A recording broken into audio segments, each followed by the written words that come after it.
What if someone made you a promise, but didn't keep it? How would you feel? The year is 1914, when empires and monarchies still ruled much of Europe and the Middle East. The assassination of Austria-Hungary's Archduke Ferdinand forced many European countries to take sides by joining either the Central Powers or the Allies in the Great War, what we now call World War I. The conflict spread to the Middle East when the Ottoman Turks joined sides with Germany and Austria-Hungary. French and British armies invaded the region, including the area the Romans had named Palestine.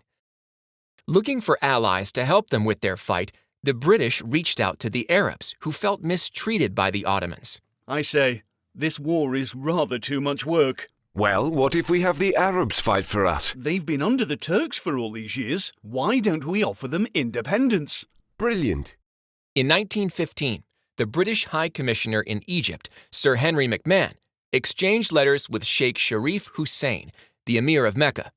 He promised the Arabs independence in return for their support fighting the Ottomans. Subject to the above modifications, Great Britain is prepared to recognize and support the independence of Arabs in all the regions within the limits demanded by the Sharif of Mecca.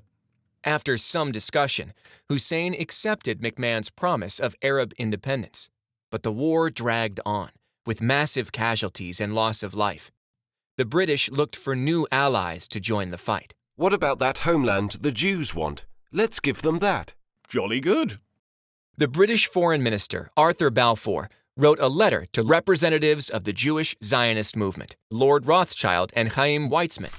Known today as the Balfour Declaration of 1917, it said, His Majesty's government view with favour the establishment in Palestine of a national home for the Jewish people. At this point, you might think everyone was hopeful about their prospects for independence, land, and coexistence. But then, a secret slipped out. What the British failed to mention was the deal they made with France a year earlier. Called the Sykes-Picot Agreement, these European powers planned to carve up Greater Syria.